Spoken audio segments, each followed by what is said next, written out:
Good afternoon. Good afternoon. And thank you so very much, Bill, for inviting me to have this high honor on the eve of Dr. King's statue dedication on the Mall. I am immensely pleased to be with you. You sound wonderful. Really outstanding. And I'm also very happy to have my wife with me. She seldom gets to travel with me, and this is proof enough that I actually do come to speak before groups of people.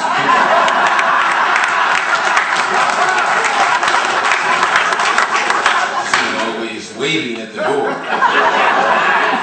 Oh my goodness, I see Judge Brown and his wife back there from Atlanta.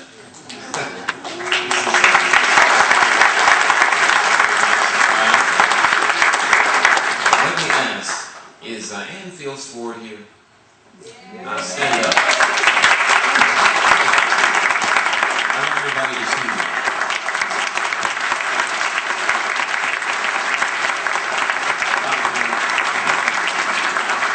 In 1999, all of my connectedness and partnership and coalition work with the Soka Gakkai started because of a phone call from this lady. Wow.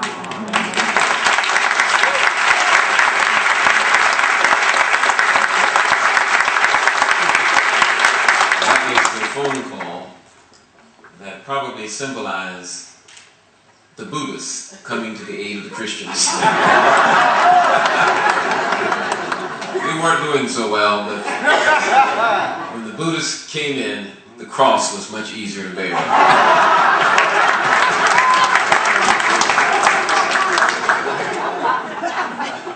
Now, the temptation is great to continue making other preliminary comments, but my boss here has told me that he wants me to cut this speech to 15 minutes so that you don't have to suffer so much from the lack of air or from the hot air that might come from here. So he has been informed by me to just give me a signal, and wherever I am on the script, I will stop. And then he said that you will have a chance to ask some questions if you like, and maybe in my responses I'll get certain things in.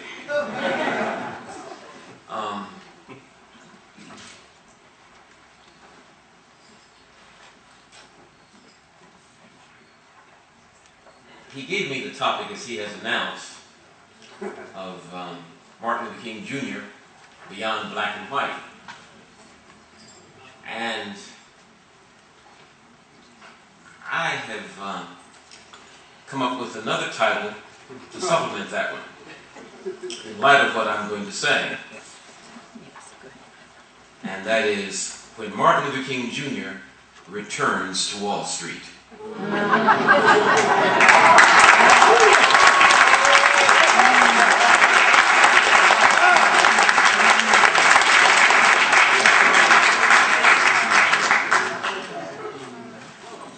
I was given recently a copy of the October 8th, 2011 edition of the Occupied Wall Street Journal. It's being passed around to the protesters. And someone, a faculty member from Morehouse, got one and brought it back to the campus. And on the front page, in fact, here it is, I'll just show it to you. On the front page, there's a poem by a rapper. And the poem is titled Money Man. It has 5 stanzas, but I'm just going to read you the first one. And it says, "Hey, money man, the crowd is outside. The past, the future, and the now is outside. The teachers and cooks and the dropouts too. Word on the street is they're looking for you." Now, these were the words of rapper Lupe Fiasco. And that is his last name, Fiasco. Correctly pronounced. Now, I think if Dr. King could speak today, he would be addressing the money men. And on the very front of your Washington Post newspaper today are these words: polls show deep public distrust of the nation's major financial institutions. And the headline, just for publicity's sake, the headline is Obama looks to harness anti-Wall Street angst. You don't have to say amen.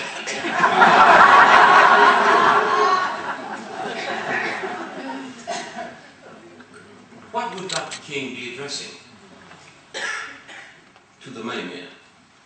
Well, after the U.S. government gave banks big bailouts, there's no money for jobs, education, and small or big business from banks.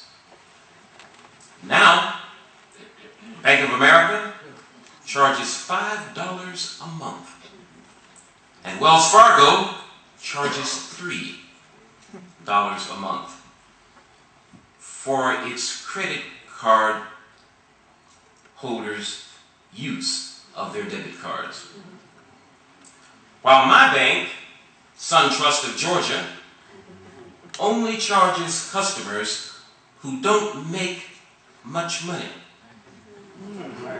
and hence don't deposit much. So you are charged for being poor. We are experiencing a lot of debt slavery. American corporations are perpetuating inequalities in jobs. American employees are being stripped of the right to negotiate. American court decisions are being politically influenced. There is a corporate refusal to recall defective products. Elections are being bought with the support of the U.S. Supreme Court. There is a refusal to fix bad medicine. We are willing to murder prisoners where serious doubt is evident. The right to peacefully assemble is under attack.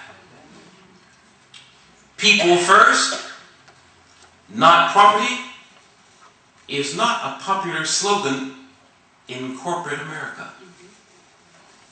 History has proven that giving tax breaks to the wealthy and big business does not create jobs.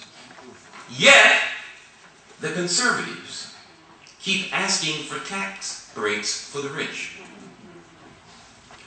More people are choosing between medicine and paying rent and buying food. The United States Congress is at an 11% approval rating. There are protests against American corporations in 27 American cities, with 30,000 marching on Wall Street in New York City. The United States is on a crash course with ecology and the planet. Pharmaceutical companies are making money on people's diseases. That's right. We want profit-seeking out of healthcare. Yes.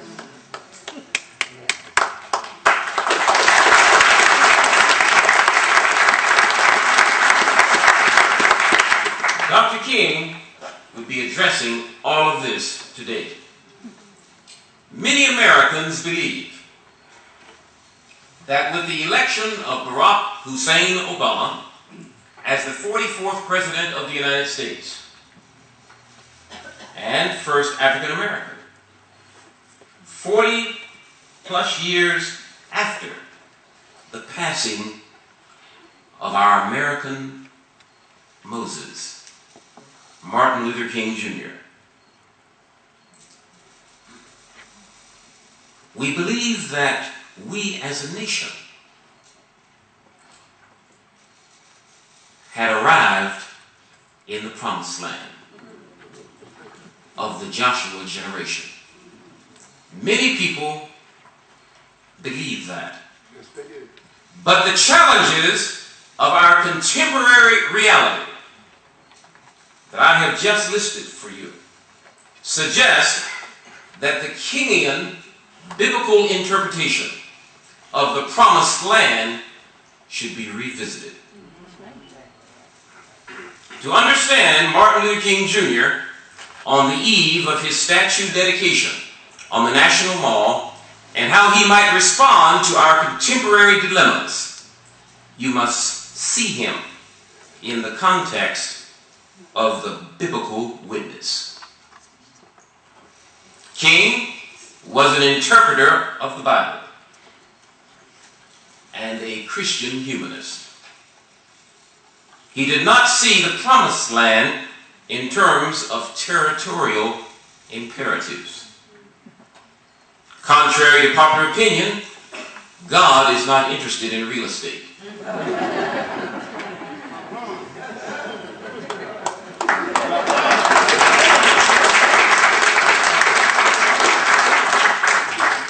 For Harriet Tubman, the promised land was Canada.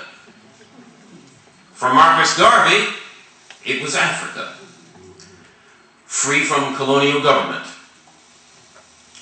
For black Muslims, it has been several southern states, and more recently, for black nationalists, it has involved political dominance of urban ghettos. Dr. King viewed the metaphor of the promised land as an expression of a worldwide vision beyond black and white. King described the promised land as freedom, justice, and integration. Free from the injustice of the Red Sea, he saw the people of the world moving toward the promised land of economic and cultural stability. Just before his death, Dr. King renewed and revised his dream to include the whole world. The promised land was the world in which justice would run down like waters and righteousness like a mighty stream. The Black Revolution, which was America's third revolution, was to lead to such a promised land. There is a universalism in Dr. King's way of conceiving of the promised land. Now, his definition of God's chosen people is what has been ignored since his assassination. His definition of the chosen people. Who are the chosen people for Dr. King? The chosen people are all who are called by the universe to serve in the struggle against oppression, exploitation, and domination, for doing justly and seeking righteousness. King believed that we must affirm the intrinsic dignity and equal moral worth of all persons. and not become intoxicated with differences by elevating differences to the level of a cult. Everybody is chosen because everybody is sacred. And that is the position of Gandhi, King, and Ikeda.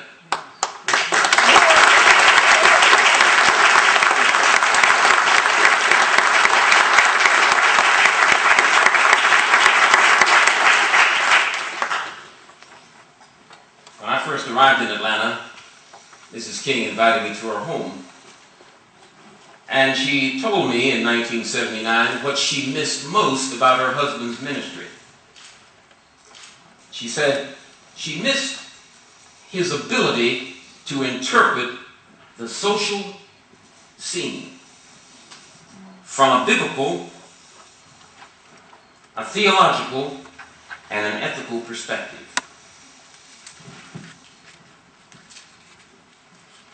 And this is what I have prepared to do this evening, more or less.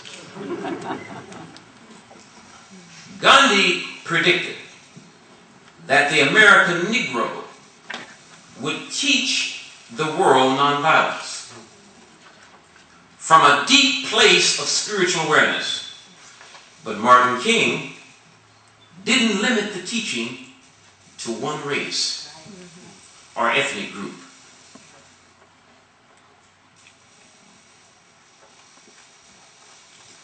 In his last book, titled Where Do We Go From Here, Chaos or Community, Dr. King makes the following statement. Listen very carefully, because this is the heart of what I want to sink into you today. And this is the heart of the meaning of dedicating this statue tomorrow. People are going to be talking about what I'm going to share with you from his pen forever. And you've heard it before. A widely separated family inherits a house in which they have to live together. This is the great new problem of humankind. We have inherited a larger house, a great world house, in which we have to live together. Black and white, Easterner and Westerner, Gentile and Jew, Catholic and Protestant, Muslim and Hindu, Buddhist and Bedouin. A family unduly separated in ideas, culture, and interest, who, because we can never again live apart, must learn somehow to live with each other in peace. That's the challenge. And that's what the protest is about on Wall Street. That's what the protest is about all across Northern Africa.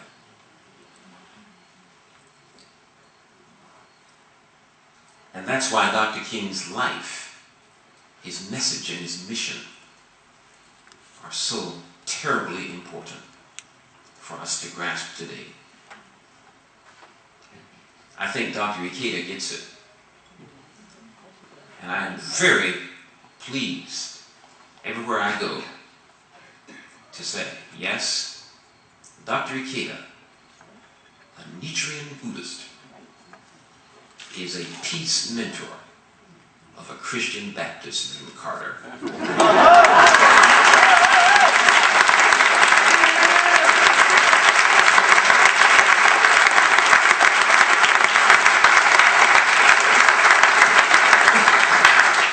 I want you to know I'm not just saying that because I'm here. I say that to Christian congregations as well. World House. World House means a cosmological, everything, planet and the cosmos, and moral cosmopolitan, local and global, beyond international. World House means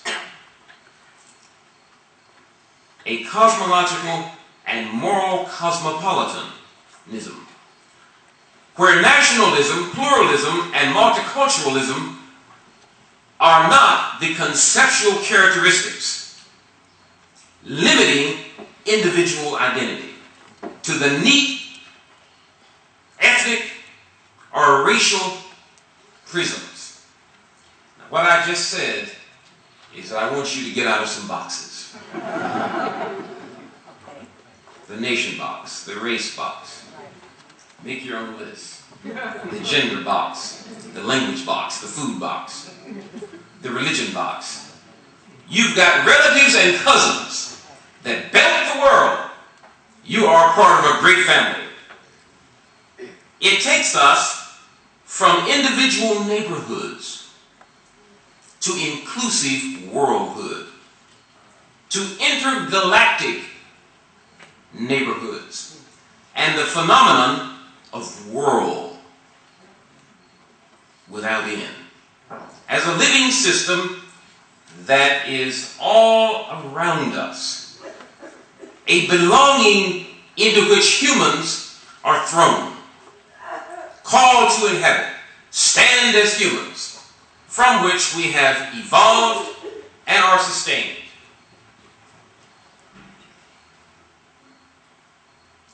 This world is our house, and it has sustained us. And it's bigger and richer than you have ever imagined. And there's enough for everybody. Right, that's right. World House is an overarching cosmovision that transcends national, international, and so-called pure or marginal cultures, and makes humans aware of our cosmic companionship. You Buddhists would say, and makes everybody aware of the mystic law.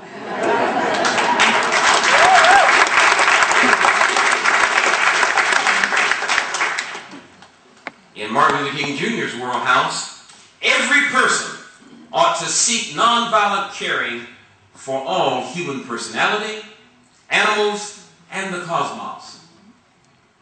And don't leave off the cosmos, because you realize that one of your challenges is that everybody in here has got to find a solution to global warming. And while I'm there, let me just make another commercial. You've got another assignment, and I've got it too. Don't expect Barack Obama to be the only person who has to figure out how to relate to the Tea Party representatives of capitalism.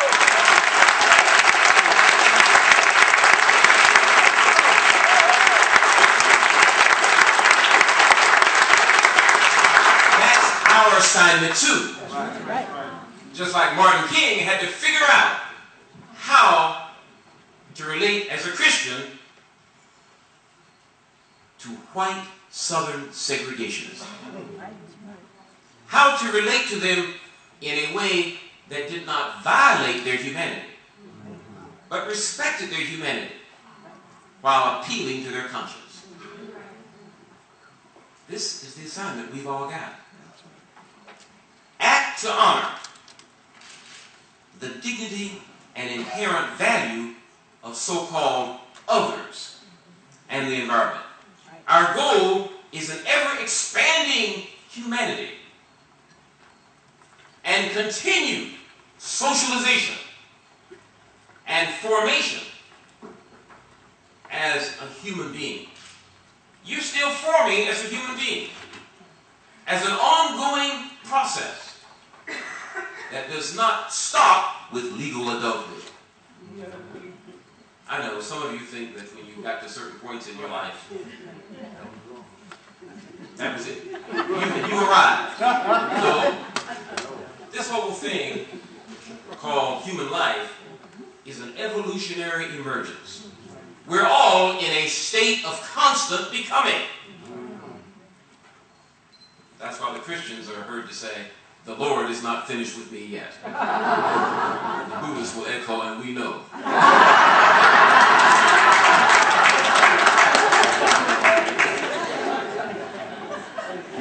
Well, this whole emphasis started with Immanuel Kant, the emphasis of being a moral cosmopolitan.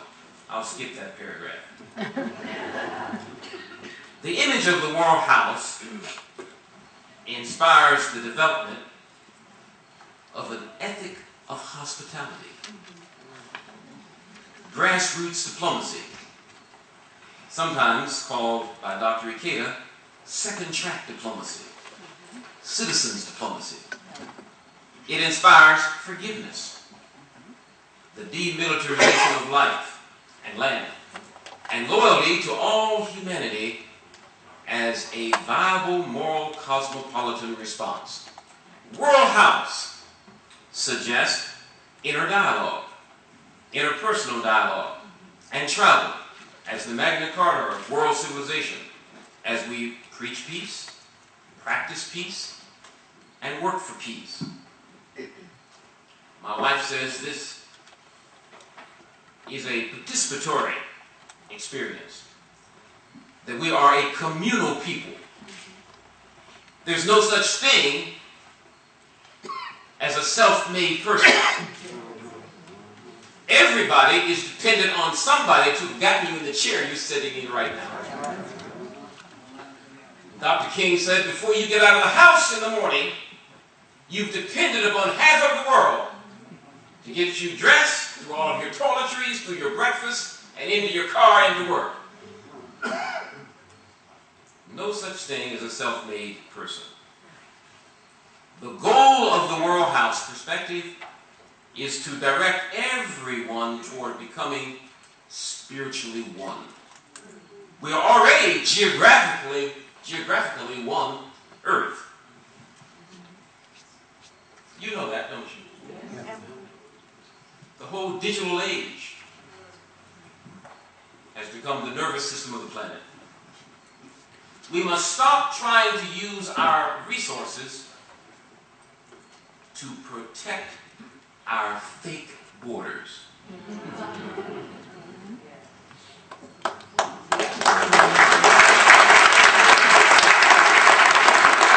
live in a universe, not a dual verse. The universe is one and never two. It refuses to operate against itself. Dr. King was unwilling. He was unwilling to identify Christians and Jewish institutions with God's chosen people. His disappointment with the church and the synagogue is strongly expressed in his letter from the Birmingham jail, where you remember he was answering Christian and Jewish clergy who thought that his nonviolent demonstrations were unwise and untimely. Now these 8 clergy included 4 bishops, 3 ministers, and 1 rabbi.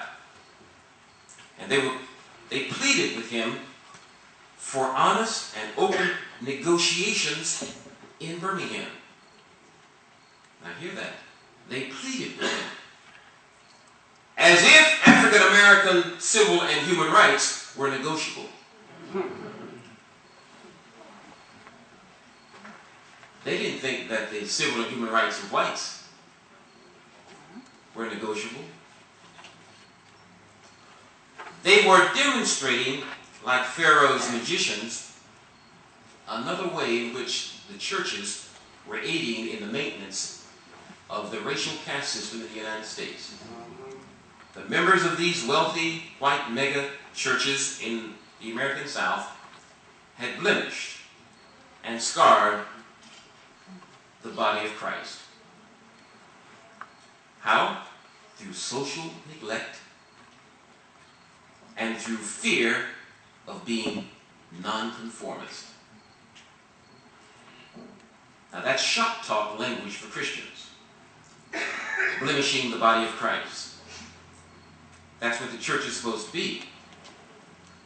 But when you don't have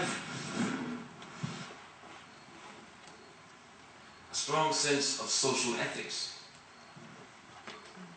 when you don't care for what happens to your fellow humans, and you put a straitjacket around your morality, then you don't understand what it is to be a moral cosmopolitan. A moral cosmopolitan is having the same love for the children in Gaza Strip, in Bangladesh, in Peking, China, in Australia. The same love for them as you have for the children living under your own roof and your neighbor's children next door.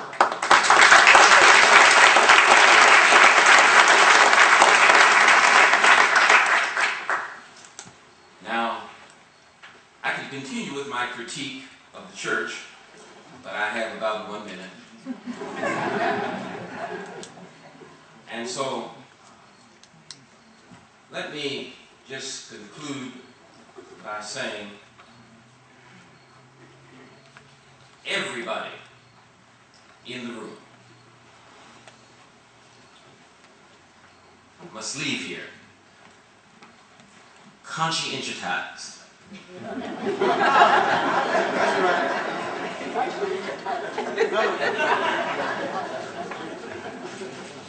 To never ask, whose child is that? Because every child is your child. That's right.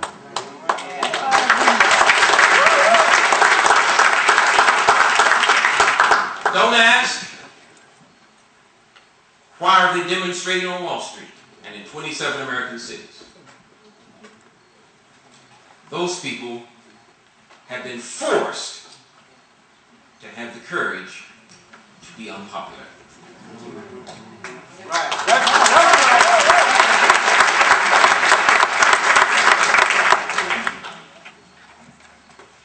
Something drove them to this point. And everyone in here should be asking, what is the universe trying to tell us? That's right. Remember the statement, if they come for your neighbors in the morning, and you are silent. And they come for your friends across town at noon, and you are silent. And you get the news that they came for somebody else you have just barely an acquaintance with in the evening, and you are silent. You may be confronted with an ancient truth that because you were silent, when they come for you, That's right. there may be no one else left to come to your aid. We're all in the same boat together. And it doesn't matter what you call your religion. Greed knows no religion.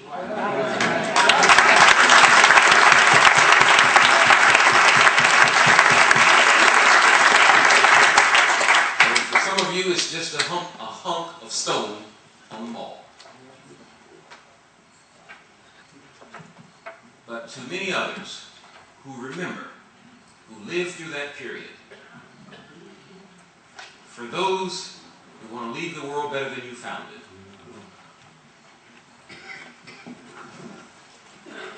you must recall that Dr. King was the Lone Ranger criticizing the Vietnam War. And the day after he did so at Riverside Church, it seemed that the world jumped on him, including his own father and professors at Boston University.